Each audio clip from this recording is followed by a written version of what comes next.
말씀 보겠습니다. 민수기 4장 봅니다.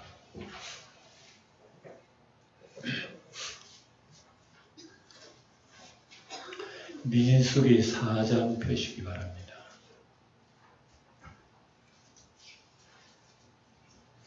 민수기 4장 1절에서 봅시다. 1절 또 여호와께서 모세와 아론에게 말씀하여 이르시되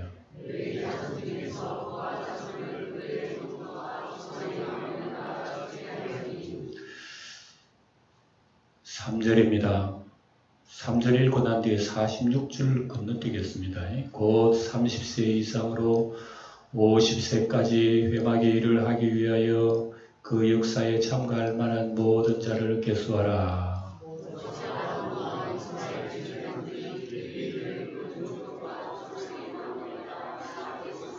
30세부터 50세까지 회막 봉사에 매는 일에 참여하는 일할 만한 모든 자. 49절 다 같이 읽겠습니다. 그들이 할 일과 짐을 매는 일을 따라 모세에게 계수되었으되 여호와께서 모세에게 명령하신 대로 그들이 계수되었더라. 아멘. 자, 우리 지난 시간에 이스라엘 12지파가 어떻게 배치가 됐나 하는 걸 우리가 봤습니다.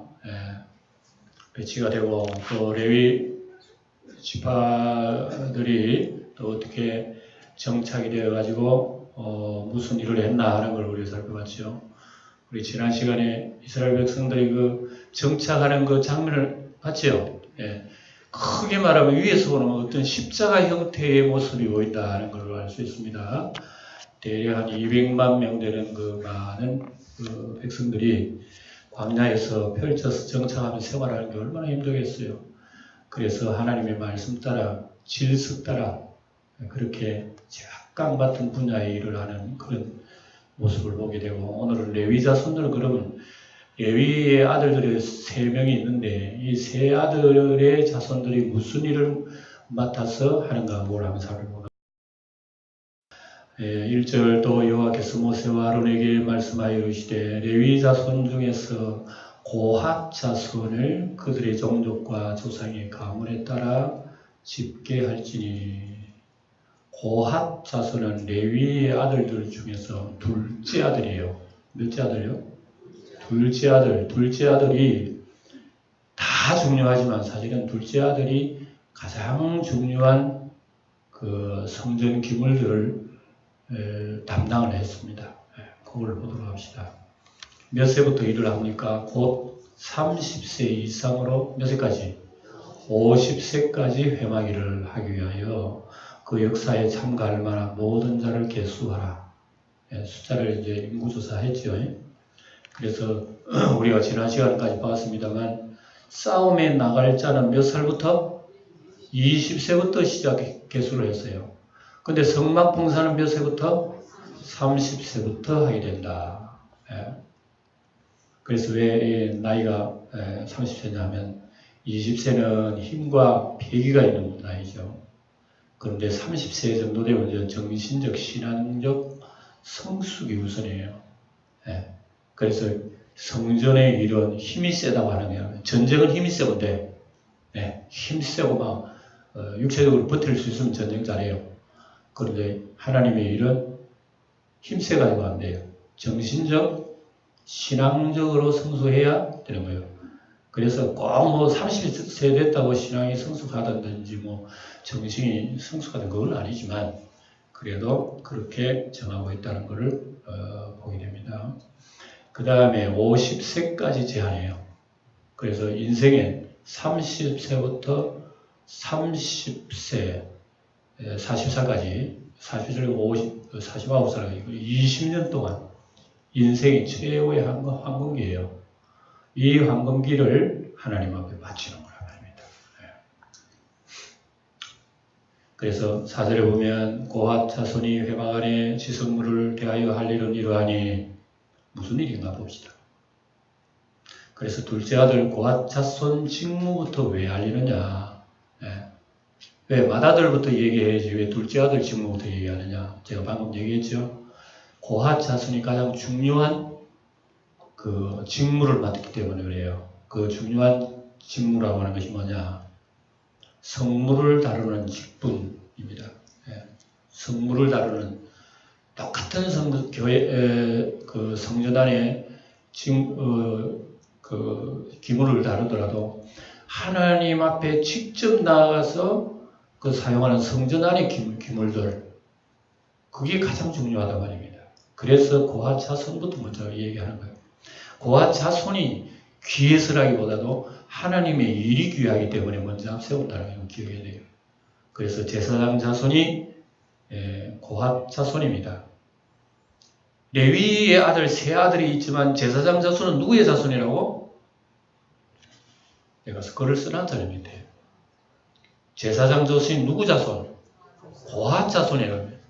레위는 세 아들이 있는데 제사장 자손은 고핫 자손, 둘째 아들 자손이라고 합니다. 거기에서 제사장이 나와요. 다른 아들이라고 제사장 되는 게 아닙니다. 그걸 여러분 기억하시기 바랍니다. 그래서 성령의 은사 중에도 여러분 우리가 주님으로 은사를 받아서 일을 하는 그 직분도요. 지혜와 지식의 은사가 가장 중요해요. 다시 말해서 하나님 말씀, 하나님과 직접 교제하는 말씀, 이것이 중요한 것과 같이 하나님의 성전의 기물을 다스릴 때, 그 직분을 감당할 때도 하나님과 가까이 있는 그 기물들, 그게 가장 귀중해요. 그 중에서 가장 귀중한 거죠? 하나님이 나타나는 곳 뭐예요? 지성소에 뭐가 있어요? 법궤가 있어요. 법궤. 법궤가 가장 중요해요. 다시 배워야 되겠네. 네? 이렇게 오래 못하면 그래요. 자, 전국의 법궤, 전국에다 말해봅시다. 진영이 전진할 때, 그러니까 이제 진정이 이동할 때 말입니다. 200만 명이 텐트를 치고 있는데 다시 구름 기둥이 뜨는 거예요. 그러면 제사장이 나팔을 붑니다. 그럼 모든 백성들이 짐을 챙겨가지고 구름 기둥을 따라서 향할 그때 전진할 때에 아론과 그의 아들들이 들어가서 칸막는 휘장을 걷어 전구궤를 덮고 그 위에 해달의 가죽으로 덮고 순청색 보자기를 덮은 후에 그 채를 깨고, 그러면 점심을 잡사가지고 지금 마음이 왔다리 이게 무슨 말인지 모를 겁니다. 그럴 줄 알고 제가 그림을 준비했어요. 이게 무슨 얘기냐면 이겁니다. 자, 이게 이제 성소인데, 성소 안에는 성소와 지성소 두 칸이 있어요. 두 칸을 가로막는 휘장이 있어요. 그래서 그 안으로 들어가면 지성소 법궤가 있는 겁니다. 이거가 제일 중요한 것입니다. 이거 하나님 만나는 것이죠, 법궤가. 그래서 이 얘기 뭔가 하면 이 성소 중앙에 있는 휘장 이것을 걷어다가 여기에 덮으라 이겁니다. 이해가 되죠? 네, 이리 덮으라 말입니다. 그 다음에 이 덮은 위에 뭘 덮느냐 하면은 해달의 가죽으로 덮으라. 그러니까 성소 맨 지붕에 맨 바깥에 둘러싼 해달의 가죽, 그 가죽으로 요걸 덮으라. 이제 이해가 되죠? 네. 다음에 이 위에다가 뭘 덮는다? 순청색 보자기를 세워라. 이게 이제 다예요. 네. 그래서 법궤를 옮길 때는 꼭 세 가지 해야 됩니다. 다시 한번. 네. 우리 성막에 있는 휘장을 덮고, 그 다음에 그 위에 해달의 가죽으로 이렇게 덮고, 맨 바깥에는 순청색으로 덮는다. 그래서 이것은 하나님의 영광과 권능을 상징하기 때문에 이렇게 맨 바깥에 청색으로 덮어요. 그래서 요걸 그대로 채를 깨어가지고 어떻게 해요? 제사장들이 이동을 하는 겁니다. 어깨 메고. 네.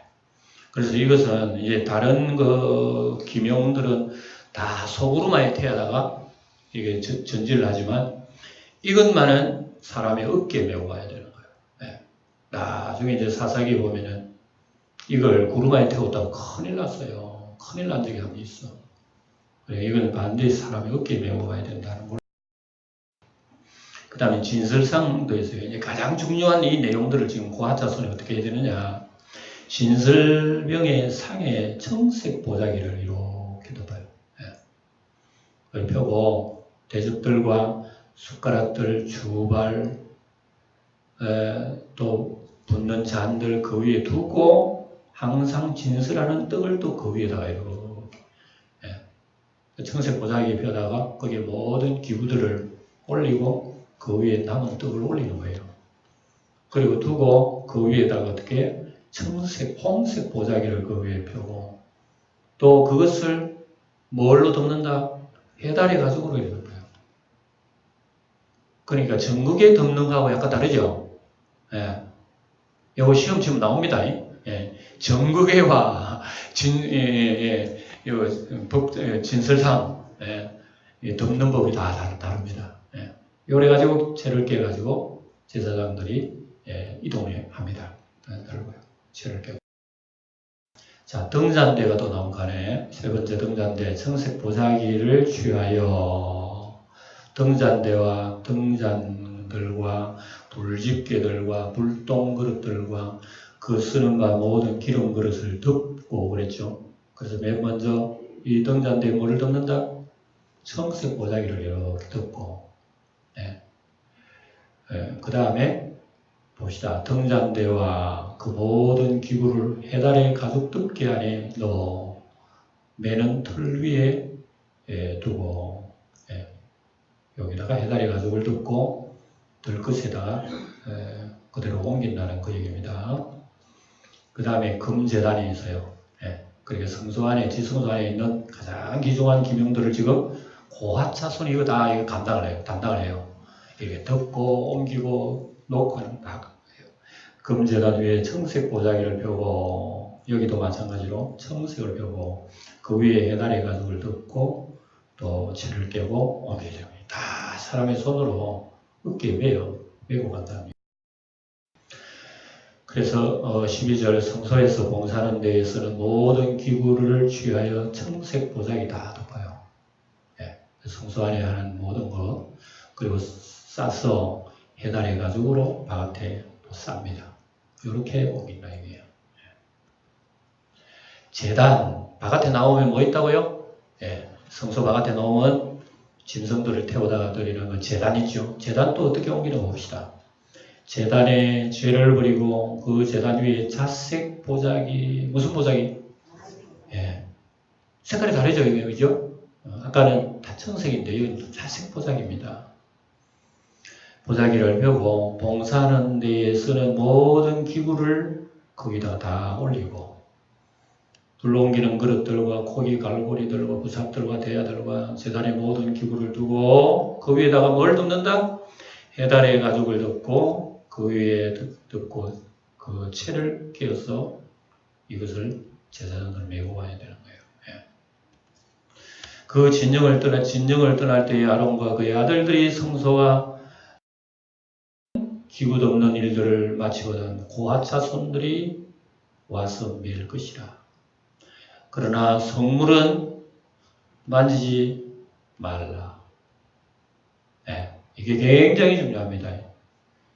감당을 하면서 성물을 막 만진다든지 뭐 어떤 의심을 해서 무슨 이상한 흥미심을 가지고 접근을 하지 말라는 얘기입니다. 왜? 그러면 죽어요.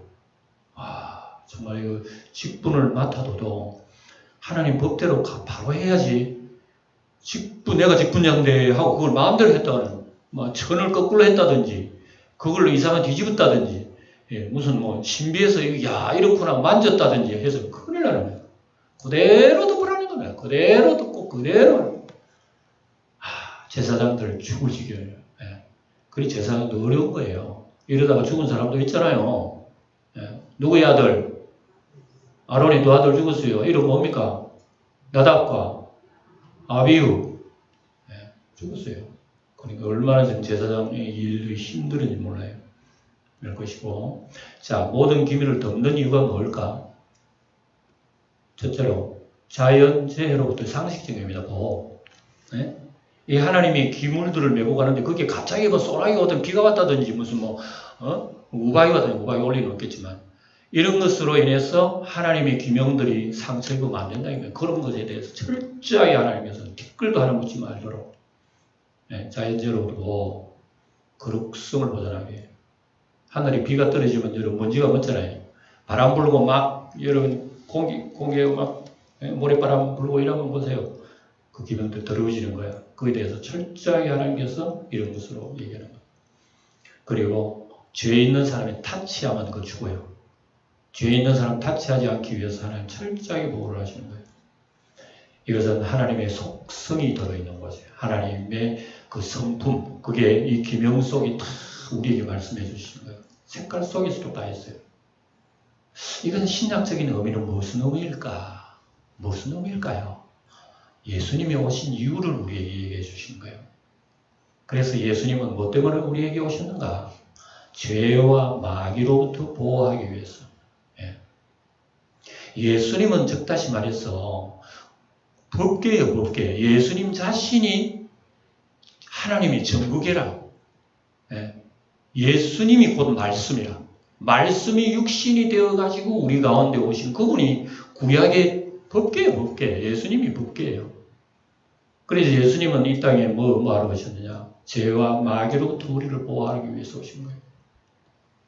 그리고 예수님을 통해서 우리를 거룩하게 하시기 위해서. 예수님만이 우리를 보호해 주실 수 있고 예수님만이 우리를 거룩하게 해 주실 수 있는 분이라는 것을 이 법계의 사실을 통해서 우리에게 알려주고 있다. 예수님을 여러분 죄인을 가까이 여러분 죄인이 법계에 가까이 하면 죽지만 예수님은 죄인을 가까이 하면 죄인이 살아나요. 놀랍죠? 그러니까 예수님의 의미가 이 법계 속에 다 숨어 있는 거예요. 그래서 우리는 하나님 앞에 갈 수 없지만 예수님은 우리에게 오는 거예요. 그러니까 예수님은 우리를 타치하는 거예요. 그럼 우리가 살아난다 말입니다. 여기 법계의 비밀 속에는 이 복음의 비밀이에요. 이게.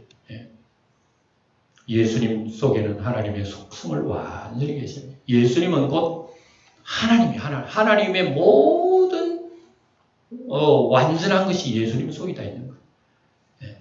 그러니까 우리가 이 법계의 얘기를 할 때 이것은 바로 예수님이구나. 우리 알 수가 있어요. 16절 봅시다. 제사장 아론의 아들 엘르아살. 두 아들 죽고 난 뒤에는 엘르아살 셋째 아들이 성막 총책임자예요. 두 아들은 이미 죽었어요. 나답과 아비는 죽었어요. 하나님은 제사를 잘못 드리다가 즉사해버렸죠.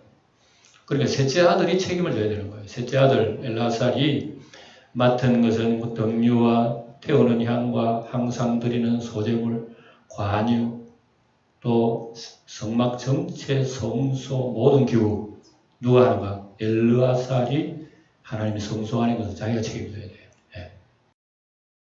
그 다음에 17절 여호와께서도 모세와 아론에게 말씀하여 이르시되 고핫 족속을 레위인 중에서 끊어지게 하지 말라. 고핫 자손들은 반드시 아들 낳아야 돼.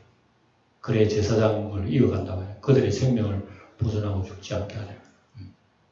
고아 족속은 끊어지지 않도록 철저하게 만약에 죄를 지어 죽는다든지 자손을 못 낳았다든지 그렇게 하면 안 되는 거예요. 하나님께서 계속 신경을 쓰시고 관심을 가지시고 경고를 하시는 거란 말이에요. 그래서 실수해 죽지 않도록 경고하시는 거고 자기 직무라도 법대로 해야 된다는 겁니다. 이게 하나님 경고입니다. 너 고아 자손이라고 말이야. 너 마음대로 성기물을 갖다가 마음대로 너희들 만지고 장난치면 큰일 나는 거예요. 하나님 법대로 하면 다 죽어요. 고아 자손이 아니라면 곧 할아버지라도 죽는다고. 교만이라든지 월권이라든지 망종, 무질서 이거 제사장들 철저하게 하는 금하고 있다 이거예요. 무섭죠? 무서워요 진짜로. 주제 넘는 일, 분수 넘는 일 경고한다 말이에요. 이게 주제 넘는 일을 하다가요. 250명이 죽었다는 사실이 이제 나중에 뒤에 나옵니다. 당신들만 제사장이냐? 우리도 레위인 아니냐? 하고 대화하는 사람들 나와서 나중에. 그러다가 하나님 앞에 250명이 죽어버렸어요. 우리 예수 믿는 거 이거 알고 보면 무슨 일이에요? 여러분 예수 믿는 거면 시시하게 생각해요. 그 믿으면 천당 간다. 여러분 하나님 앞에 간다. 얼마나 무슨 줄 몰라요. 우리가 하나님 앞에 설 수 없어 우리는. 근데 천당 갈 자격을 얻었다면 우리가 뭘 배워야 되는 거예요? 뭐라는 거예요? 20절. 그들은 잠시라도 들어가서 성소를 보지 말라. 그들이 죽으리라. 제사장은 성물을 싸고 고아 자손을 매일 것이고 성물을 보거나 만져서는 장난치면 안 돼. 죽어요. 예, 철저히 하라는 말씀. 21절. 그 다음에 이제 고아 자손을 우리가 이제 지금까지 생각했고, 그 다음에 두 번째는 게르손 자손은 뭐 하느냐. 게르손은 레위의 몇째 아들? 여러분들이 자꾸 잊어버리니까 저는 편안하게 또 얘기합니다. 한 얘기 또 얘기하고. 맏아들입니다. 맏아들. 네, 맏아들 게르손 자손은 뭘 하느냐. 하나님께서 모세하고 뭐래요? 맏아들 게르손 자손 헤아리라. 가문 정도 계수해라. 레위의 장자 게르손은 것이다.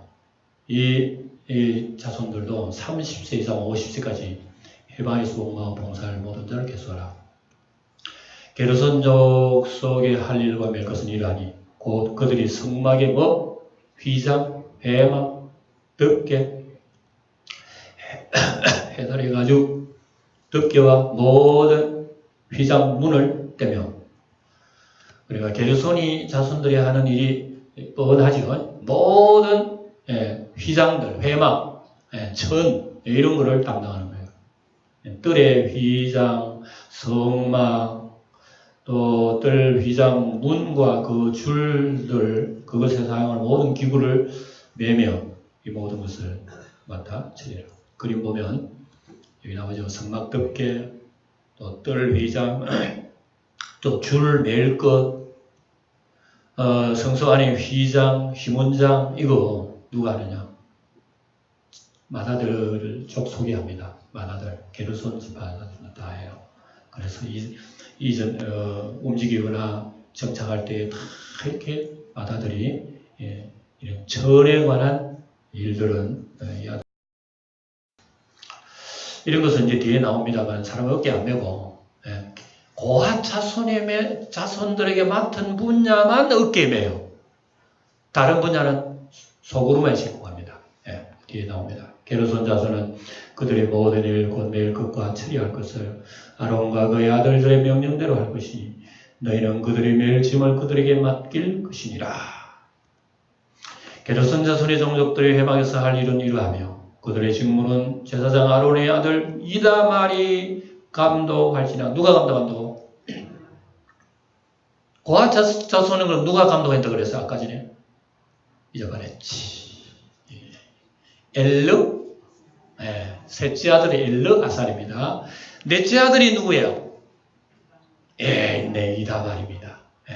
위에 형 둘이는 죽고 밑에 셋째 넷째가 살아가지고 감독합니다. 그래서 셋째 게르손. 그 다음에 므라리 자손. 므라리는 몇째 아들? 셋째 아들이 되는 거예요. 셋째 자손도 조상과 가문과 종족에 따라 계수하되 30세부터 50세까지 회막에서 복무하고 봉사할 모든 자를 계수하라. 그림을 딱 보면 이 자손들이 무슨 일을 하는가 다 알겠죠? 무슨 일을 하겠어요? 기둥들, 모든 기둥, 판자, 파넬 이런 걸 옮깁니다. 직무 담당해요. 그들의 직무를 따라 회막에서 할 모든 일 곧 그 맬 것은 이러하니 곧 장막의 널판과 그 띠들과 그 기둥들과 받침, 딱 세 부분으로 나눌 수 있습니다. 성막에 있는 모든 기물들이 딱 세 부분. 가장 중요한 성전 안에 있는 하나님 섬긴 기명들하고 천과 기둥, 딱 세 가지입니다. 그 이제 세 아들이 다 담당을 한다. 그러면 둘레의 기둥들과 바로 이겁니다. 둘레의 기둥들과 받침들과 또 말뚝들과 줄들과 그 모든 기구들과 그것에 쓰는 모든 것이라.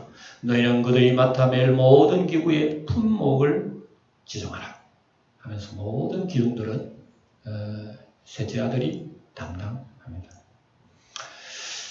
자, 봅시다. 33절에 있는 제사장 아론의 아들 이다말의 수아의 있을 므라리 자손의 종족들이 이 모든 직무대로 회막에서 행할 일이니라. 그래서 이런 그림 보면 제일 먼저 고아 자손이 가장 귀중한 성물을 감당합니다.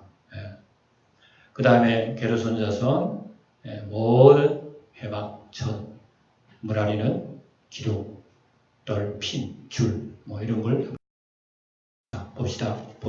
모세와 아론과 회중의 지도자들이 고아 자손들을 그 종족과 조상의 가문에 따라 계수하니 30세부터 50세까지 회막에서 복무하고 봉사할 모든 자, 곧 그 종족들이 계수된 자 모두 레위 자손들 중에 일할 사람 봉사자가 몇 명? 2,750. 모세 당시에 2,750.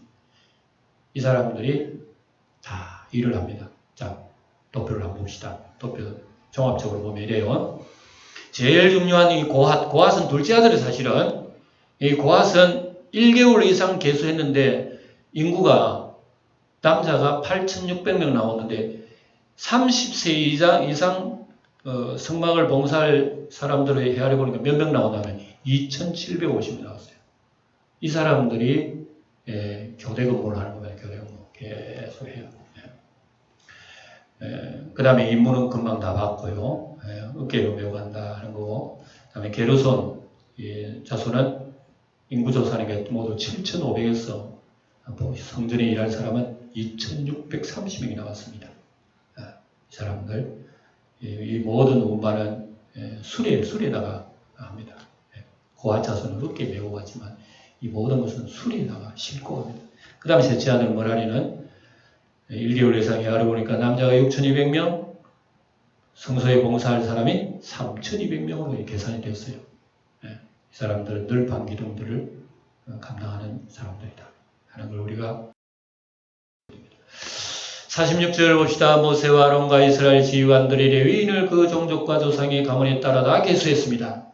30세부터 50세까지 회막 봉사와 매는 일에 참여하여 일할 만한 모든 자, 곧 그 계수된 자는 모두 8,580명이 되는 겁니다.